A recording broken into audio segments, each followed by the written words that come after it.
তবে হ্যাঁ, মানুষ যখন মৃত্যুর সময় শুয়ে যায়, এ ভাই আমার, বন্ধু আমার, একজন মৃত্যু ব্যক্তি যখন মৃত্যু শয্যায় শুয়ে যায়, মুমিন যখন মৃত্যু শয্যায় শুয়ে যায়, সারাটা বছর আমার লাইফটাকে আমি দারুর আড্ডায় পার করলাম, মতাসের আড্ডায় পার করলাম, আজকে আমি মৃত্যু শয্যায় শুয়েছি।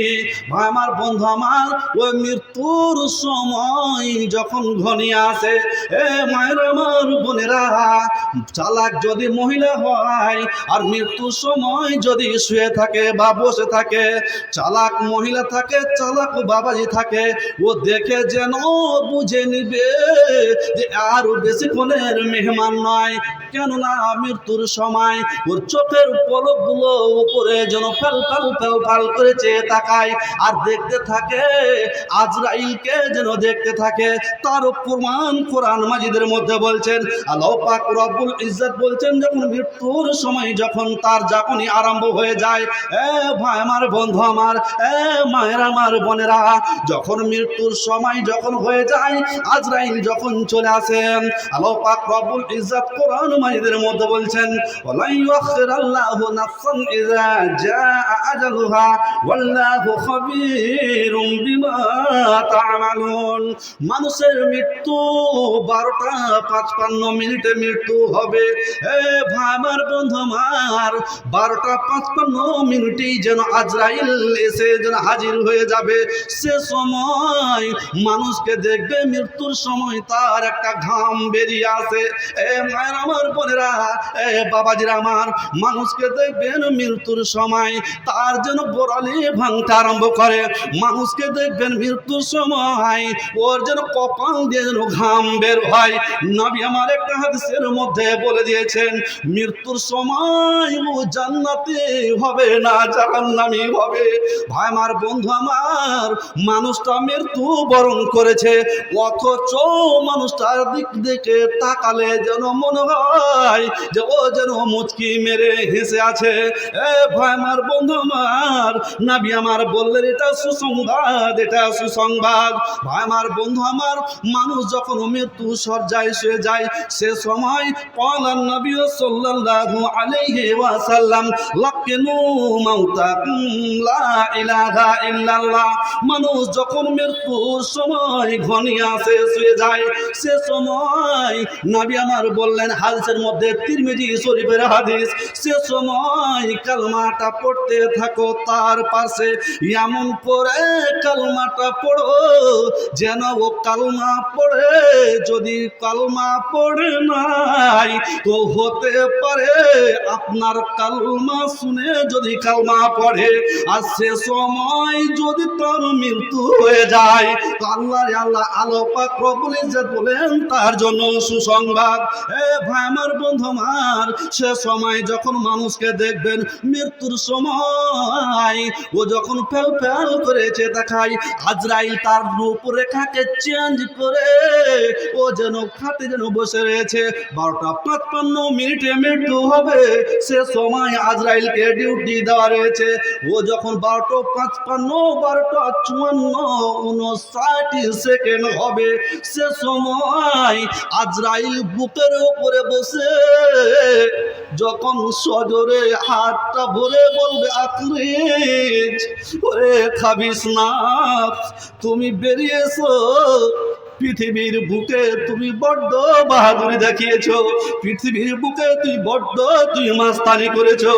এ ভাই আমার, বন্ধু আমার, আজরাইলকে দেখে যেন তার নফটা বের হতে চাইবে না, এখানে লুকাবে, এইদিকে লুকাবে। ওই সময় আজরাইল, যার কোনো দয়া নাই, যার কোনো মায়া নাই, ওই আজরাইল তখন কলজার মধ্যে হাতটা ভরে, এ মায়ের আমার, বোনের বাবাজির আমার, যখন ওই আত্মাটাকে বের করে সজরে মারবি টান, আত্মাটাকে বের করে একটা অপবিত্র চোটে লেটে ঊর্ধ্ব আকাশে যেতে চলবে। এ ভাই আমার, বন্ধু আমার, আর যদি আমি কি করি, আমি মুমিন ব্যক্তি একজন শুয়ে মৃত্যু শয্যায় এসেছে, আল্লাহর মসজিদকে ভালোবেসেছে, আল্লাহর মাদ্রাসাকে ভালোবেসেছে, আল্লাহর দিন দুনিয়াকে, আল্লাহর সমস্ত জিনিসকে ভালোবেসেছে, আর এমন একজন ব্যক্তি মৃত্যু সজ্জায় শুয়েছে, আল্লাহর কেবলা কোথায় জানে না, নমাজ পড়েনি, দারুর গিলাস হাতে মদের আড্ডায় যেন আড্ডা মেরেছে, এমন ব্যক্তি মৃত্যু সজ্জায় শুয়েছে। তার নাফটাকে বের করে ওই সময় তখন নিয়ে ঊর্ধ্ব আকাশে যাবে। তার আগে যখন মৃত্যু যখন ওই কলজার মধ্যে হাতটা ভরে যখন নাফটাকে বের করবে, বড় ছেলে বেটা মুজিবুর রহমান বলে, আব্বা জান আমার হাতের এক চামচ শরবত পান করে নাও। বড় মেয়ে সখিনা বলে, আব্বা আমার হাতের এক চামচ শরবত পান করে নাও। সে সময় বলে, বেটারে আজরাইল আমার চারিপাশে ঘুরপাক খাচ্ছে, বলতে পারে না। সে সময় বলে, আমাকে কিছু ভালো লাগে না, শরবত দায় মুখে, এইদিকে গড়ে পড়ে শরবত এইদিকে গড়ে যায়। ওর শরবতটুকু যাওয়ার জন্য ক্ষমতা আল্লাহ দেয় না। তবে কিসের বাহাদুরি, এ দুনিয়াতে কোন বাহাদুর নিয়ে আপনি বেড়ান, এ দুনিয়াতে কোন অহংকার দেখান, যে মাটিতে অহংকার দেখিয়া চলেন আপনি, যখন মৃত্যুর সময় কবর দিবে তখন তো আপনাকে মৃত্যুর সময় কবর যখন দিবে, মানুষকে কবর তো চাপ দিবে, তো অহংকার দেখিয়া লাভ নাই। ভাই আমার, বন্ধু আমার, এবার মৃত্যু হয়েছে, নাফটাকে নিয়ে যখন আকাশে যাবে, আর ও যে খারাপ নাফস, খাবিস নাফস, আল্লাহকে বলবে, আল্লাহ কি ব্যাপার? তো বলছে, চাঁদপুর ঢাল গ্রামের অমুক মডেলের রুহু। তো গেটম্যান বলছে, না, দরজা খোলা যাবে না। কেন না? তো বলছে, এর নাফসে এত দুর্গন্ধ হয়েছে, আসমানকে জমিনকে যেন এত দুর্গন্ধ করে দিয়েছে, না গেট খোলা যাবে না। সেখান থেকে রুহু কাচড়ে ফেলে দেওয়া হয় জমিনে। এ ভাই আমার, বন্ধু আমার, আর একজন মুমিন ব্যক্তি যখন রুহুটাকে নিয়ে যাবে, আসমানের গেটকে যেন সুন্দর করে খুলে দিয়ে দেওয়া হবে, ও রুহু থেকে যেন এমন একটা সুগন্ধি বের হবে। আর ওই আত্মাটাকে কোথায় রাখা হবে আপনারা জানেন কি? ভাই আমার, বন্ধু আমার, একটা ইল্লিন নামক জায়গা রয়েছে। ওই মুমিনের রুহুকে জান্নাতের মধ্যে ইল্লিন নামক জায়গাতে রাখা হবে। আর ওই খাবিস নফসকে, বদমাইশ যে সমস্ত নাফস রয়েছে, ওদের স্থান রয়েছে সিজ্জিন। তবে সিজ্জিন রয়েছে নিচে আর ইল্লিন রয়েছে উপরে। এ ভাই আমার, বন্ধু আমার, যখন সিজ্জিন যখন ওর নাফসটাকে ফেলে দেওয়া হবে, ও যেন দেখলে আছাড় পাছাড় করবে আর কান্না করবে, হাই রে হাই। মানুষ যখন প্রাণটাকে বের করে নেওয়া হয়, এই চোখটা তখন ওর দিকে যেন পাছা করে, চোখটা যেন ওর দিকে যেন দ্রুত ভাঙবে, ছুটতে চায়, যে হায় রে আল্লাহ, আমার মাটির দেহ পড়ে থেকে গেল, আর আমার আত্মাটাকে বের করে নিয়ে চলে গেল। এ মায়েরা আমার, বোনেরা, এ বাবাজিরা আমার, চালাক লোক যদি থাকে তো নবী আমার বললেন, সে সময় তার চোখটাকে বুঝে দাও, নচিত ও যেন তাকিয়েই থাকে ওর নাফসার দিকে, ওর নাফসের দিকে যেন ও পিছা করে। হায় রে প্রাণ পাখি উড়ে চলে গেল। যার জন্য মানুষের মৃত্যুর সময় সঙ্গে সঙ্গে যদি চোখটা না বন্ধ করে, ওর আর চোখটা বন্ধ হবে না, ও যেন দেখে মনে হয় তাকায়। জি ভাই আমার, বন্ধু আমার, আপনারা তো বুঝতে খুব শান্ত হয়ে বসে আছেন। আমার এই দাদাটিদের একটু, আমার এই ভাইদের একটু বলবো, একটুখানি চলে আসেন, আলোচনাগুলো আপনারা শুনেন, নিশ্চয় আপনার জীবনের পরিবর্তন ঘটে যেতে পারে। ভাই আমার, বন্ধু আমার, আমার দাদাদের বলবো, রাত গভীর হয়েছে কিন্তু তবুও যে আপনারা সভাটাকে এত জমিয়ে রেখেছেন, আমি কিন্তু অবাক। ভাই আমার, বন্ধু আমার, এবার মানুষ মৃত্যু হলো, গোসল দিতে চলেছে। গোসল যখন দেয়, তাই তো বলে কি, গোসল দেওয়ার সময় যেন সুন্দর করে গোসল দাও। এ ভাই আমার, বন্ধু আমার, একটা মশলা আপনাদের আমি বলে দিই, স্বামী স্ত্রী যদি ওরা গোসল দেওয়া দেরি করে, নিজের স্বামীকে যদি নিজের স্ত্রী গোসল দেয়, তো নবী আমার বললেন যে গোসল দিতে পারে, আর ওর স্বামী যদি ওর নিজের স্ত্রীকে গোসল দেয়, তোর যেন স্বামী নিজের স্ত্রীকে গোসল দিতে পারে। কেননা নবী আমার বসে রয়েছেন, মা আয়েশা রাদিয়াল্লাহু তাআলা আনহার যেন যে কোলে মাথা রেখেছেন, মা আয়েশা রাদিয়াল্লাহু তাআলা আনহার মাথাটা যেন আল্লাহর নবী টিপছেন। এইভাবে হায় রে স্ত্রীর ভালোবাসা। মায়ের আমার বোনেরা, বাবাজিরা আমার, আজ কি কোন স্বামী স্ত্রী এই কাজ করেছেন? তো মা আয়েশা রাদিয়াল্লাহু তাআলা আনহা বলছেন, ইয়া রাসূলুল্লাহ, ইয়া হাবিবাল্লাহ, আমি যদি আপনার আগে মারা যাই, হুজুর আপনার কাছে আমার একটা দাবি। কি দাবি? তো আল্লাহর নবী বলছেন, আয়েশা তোমার দাবি আমি বুঝে নিয়েছি। লাউ মুত্তে কাবলি ইয়া আয়েশা লা গাসালতু বিয়াদি।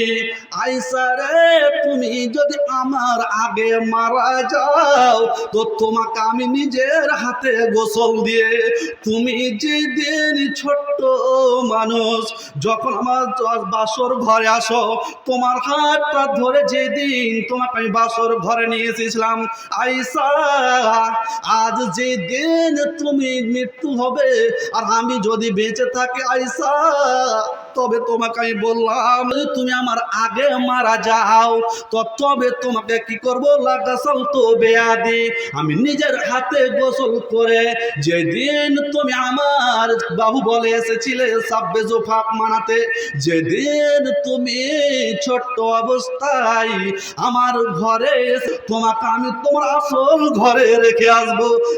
ভাই আমার, বন্ধু আমার, এমনকি প্রীত ভালোবাসা স্বামী স্ত্রীতে বলেছেন কোনোদিন? না, আমার মন বলছে কেউ বলেননি।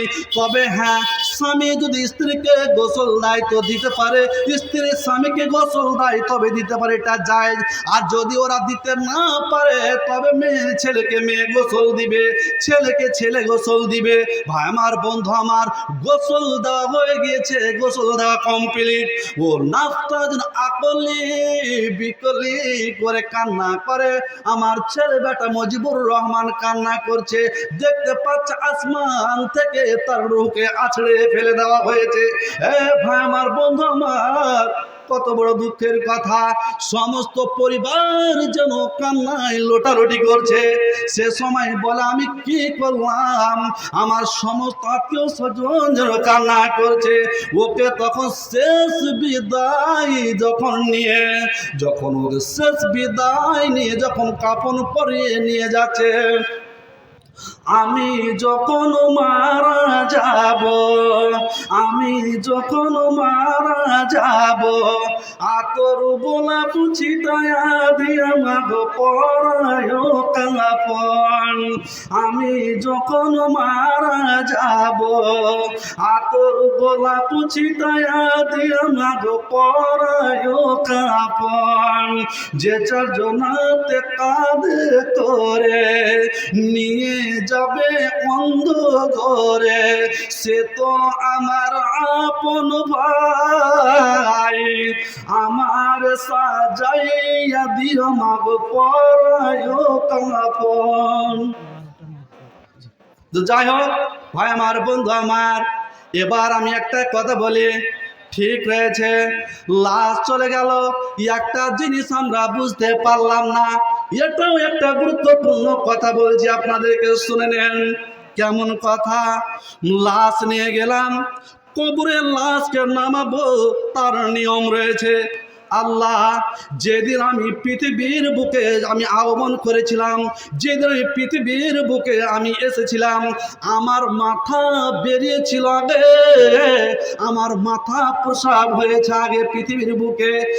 ভাই আমার, বন্ধু আমার, যখন কবরে লাশটা নামাবো তার নিয়ম রয়েছে। আমরা নিয়ম নীতি বুঝলাম না, নিয়ম নীতি কিছুই জানলাম না। কবরের লাশকে নামাবো, কবরের লাশ লাশকে নামাবার সময়, আমার বন্ধু আমার, যখন কবরের লাশকে নামাবো, একটা নিয়ম বলে দিচ্ছে আপনাদেরকে। কবরের লাশ নামাবার সময়, যেদিন পৃথিবীতে আমি এসেছিলাম দুনিয়ায়, সেদিন আমার মাথায় এসেছিল প্রথমে তো নবী আমার বলছে যে আসল ঘরে যেদিন যাব, সেদিন আমার পা যেন ঢালু হয়ে না নামে। জ্ঞানী গুণী ব্যক্তি সেই জায়গায় যেন থাকে, কবরের লাশকে নামাবার সময় যেন ওর মাথাটা ঢালু হয়ে যেন সুন্দরভাবে কবরের লাশ নামানো হয়। আর একটা কি করা উচিত, মানুষকে যখন কবরের লাশ যখন রাখে, এটাও নিয়ম বুঝতে পারলাম না। মানুষ যখন কবরের লাশকে রাখে, এটা ধরেন লাশকে রাখার সময় এবার আমার এমন করে লাশটা রাখবো যেটা ঢালু করে হালকা কবরটা খুঁড়তে হবে। কবর তো কয় রকম কবর খুঁড়েন আপনারা বলেন তো? এদিকে কোন কবর দেওয়া হয়? আপনাদের এদিকে কোন কবর দেওয়া হয়? পাটাটন, লাহাদ, মানে শুন লাহাদ যেটাকে বলছে আর কি, নাকি? তো যাই হোক, দুটোই দুরকম কবর খোঁড়াই আছে না তো হাদিসের মধ্যে। আমি কিন্তু হাদিস কোরআন থেকে আপনাদেরকে বেছে বেছে কথাগুলো আপনাদেরকে আজকের টপিকটা বলছি। ভাই আমার বন্ধু আমার, আমি জালসাতে গেলে সময় পড়ে পুঁথি পড়ে আমি সময়টাকে করতে হয় না, কেন দিনাজপুর থেকে এসে আমি গল্প শোনাতে আসিনি। ভাই আমার বন্ধু আমার, লাশটাকে যখন নামাবেন তো মাটিতে যখন লাশটা রাখবেন, কবর খোঁড়ার ক্যাপাসিটি রয়েছে। ক্যাপাসিটি হলো যে মানুষকে দেখবরে লাশকে খোঁড়ার সময় এমন একটা সিস্টেম, ঢালু ভাবটা থাকবে যেন হালকা কেবলামুখী হয়ে লাশটা যেন থাকে। নিয়ম হলো এটা। কবরে যখন লাশটাকে রাখবেন আপনারা, তো যেন হালকা কেবলামুখী হয়ে যেন লাশটা যেন মুখটা যেন হালকা ঢালু হয়ে যেন কেবলার দিকে থাকে। ভাই আমার বন্ধু আমার, কবরের লাশ রাখার সময় আজ আমরা কিন্তু একটা জিনিস ভুল করি। মানুষের বাড়িতে গরিব দুঃখী ভূমিহীন অনেক থাকে আশেপাশে। ওর বাড়িতে মাস্টারের বাড়িতে বিয়ে লেগেছে, কবচি ডুবিয়ে ভোজ খাচ্ছে, তো বিয়ের সময়তে দাওয়াত কিন্তু ও পায় না, কিন্তু গোসল দেওয়ার সময় কিন্তু ঠিক ওই লোকটার খোঁজ করতে হয়। যেই লোকগুলোকে সে বিয়ে বাড়িতে দাওয়াত দেওয়া হয়, সেই লোকগুলো কিন্তু সেদিন গোসল দেওয়ার সময় খুঁজে পাওয়া যায় না। ভাই আমার বন্ধু, কি বললাম? কথাটা ভুল বললাম? একদম 100 উত্তরটা রাইট দিলেন। যে লোকগুলোকে আপনি বিয়ে বাড়িতে খাসির মাংস করে দাওয়াত দিয়েছিলেন, আপনার মৃত্যুর সময়তে লাশটা ধোয়াবার ওকে খোঁজ পাওয়া যায় না। আপনার বাড়ির পাশে একজন গরিব 5 ওয়াক্ত নমাজ পড়ে কপালটাকে পরিচয় দিয়ে দিয়েছে, কালো হয়ে গিয়েছে, দাওয়াত পেল না। ভাই আমার, কবরের লাশ নামাবার সময় সেই লোকটাকেও আপনি খুঁজে পাবেন না। কিন্তু একটা কাজ করে থাকে, এই কিছু লোক লাশ খুঁড়েছে, তো জানাজা পড়ছে, হয়তো ওর কেউ নামাজ পড়ে না, ইমাম সাহেব ডাকছে, এই কে নামাজ পড়িনি রে, এদিকে ডাকলো, পিছন থেকে বলছে, ইমাম সাহেব কান ধরাচ্ছে, তো এ পিছলি কাটছে, পিছনে সরছে। আরেকজন করে বলছে, তুই যেতে যাবে, তুই নামাজ পড়িস? যদি গেছে তো ইমাম সাহেব কবলা কবলি করছে, নামাজ পড়বে না, তোমার বাবাকে মাটিতে দেবো না। পিছন থেকে বলছে, বলতে পারিস না নামাজ পড়বো ইমাম সাহেবের সামনে। ও নিজে নামাজ পড়ে না, কিন্তু যে বলছে ওকে, ও নিজে নামাজ পড়ে না। ভাই মা, কবর খোঁড়ার সময়তে চটপট করে খৈনিটা কচলে, ভাই মা, এগুলো একটুখানি এই জিনিসগুলো আপনারা লক্ষ্য করবেন। ওইটা খুঁজলে কবর খুঁড়তে লাগলো, জায়গাটা আলাদা বন্ধু আমার, মা বোনেরা, ভাই ভাইজিরা, জায়গাটা আলাদা। হয়তো বিড়ি খাচ্ছে, চটপট দে, চাড়াদের দে, বড়কা আসতে হবে, পাটাপাট দে, কবর খুঁড়তে যাবো, কোনে যাবে কবর খুঁড়তে, বাঁশ কাটতে, পাটাপাট বেড়ির 2 টান মেরে চলে গেল। ভাই আমার, যুবক ভাই আমার, অনুরোধ জানাই, আপনার একজন সঙ্গের সাথীকে রাখতে যাচ্ছেন, এরকম কাজ করিয়েন না। ভাই আমার বন্ধু আমার, কবরটা কত জটিল ও কঠিন জিনিস, একবার আমি চিন্তা ভাবনা করলাম না। এবার লাশ চলে যাচ্ছে কবরে, কবরে রাখলো, ধড়াম ধুড়ুম এই দিক থেকে ওই দিক থেকে মাটি ফেলতে লাগলাম। ভাই আমার, নিয়ম নীতি পদ্ধতি রয়েছে কতগুলো, সেগুলো শিষ্টাচার আমাদের তৈরি করতে হবে। সেগুলোকে না মেনে আল্লাহ নেই বলেছেন যে মাটি দিচ্ছ বটে, কিন্তু ও সব জানছে। মাটি যখন দেওয়া হয় ওই সময় মানুষের লাশের সঙ্গে তিনটা জিনিস যায়, তিনটা জিনিস যায়। তো আল্লাহ নাই বললেন ফায়ার যে ওই স্নানে ওয়াবকা ওয়াহিদুন, দুটো জিনিস ফিরে চলে আসে, একটা জিনিস থেকে যায়। আর সারা পৃথিবীর মানব যেই জিনিসটা কবরে থেকে যাবে সেই জিনিসটার পাশে আমরা যেন চেষ্টা করলাম না, সেই জিনিসটাকে উপার্জন করার জন্য চিন্তা ভাবনা করলাম না। আমার সঙ্গে যাবে খাটখাটলি ল্যাপ কথা, পালং যাবে সেটাও ফিরে চলে আসবে। আমার সঙ্গে আমার যাবে আত্মীয় স্বজন, আর ওরাও মাটি দিয়ে ফিরে চলে আসবে। আর যে জিনিসটা থেকে যাবে নবী আমার বললেন সেটা হচ্ছে আমল থাকবে। ভাই আমার, বন্ধু আমার, মানুষ যখন মৃত্যুর পরে যখন কবরে রাখা হয় ওই সময়তে আমল থাকে, আর মানুষ আমল করার কোনো চিন্তা ভাবনা করে না। হযরত আবু হুরায়রা রাদিয়াল্লাহু তাআলা আনহু, নবীর প্রিয় সাহাবী, সবথেকে বেশি হাদিস বর্ণনা করেছেন। উনি যেন মৃত্যু শয্যায় শুয়েছেন, সে সময় যেন চোখ দিয়ে ঝরঝর ঝরঝর করে জল পড়ছেন। তো বলছেন, জিজ্ঞাসা করছে আবু হুরায়রা তুমি কেন কান্না করছো? উত্তর কি দিচ্ছে মায়েরা আমার, বোনেরা, বাবাজিরা আমার, বলছে আবু হুরায়রা আজকে দুনিয়া থেকে চলে যাব, একটা লম্বা সফর রয়েছে, লম্বা সফর রয়েছে। কতটা জিনিস, কতটা পুঁজি সংগ্রহ করতে পারলাম কি পারলাম না। আবু হুরায়রা বলছে যে লম্বা সফরে আমি কতটা তোষা নিতে পেরেছি, কতটা আমার খানা নিতে পেরেছি, কতটা আমি তোষা নিতে পেরেছি আমি বুঝতে পারি না। লম্বা সফর রয়েছে মৃত্যুর পরে। ভাই আমার, বন্ধু আমার, আমি যখন ট্রেনে চাপলাম ওই 10 থেকে 15 মিনিট ছিলাম বসে। আমি যখন ট্রেনে চাপলাম তো আমার সমস্ত জিনিস সাঙ্গাপাতি আমি চেক করে নিলাম। আর তার উপর যখন গাড়িতে চেপে গেলাম এই ভয়ে যে আমাকে টিটি চেক করবে, আমাকে টিটি যেন ধরে ফেলবে।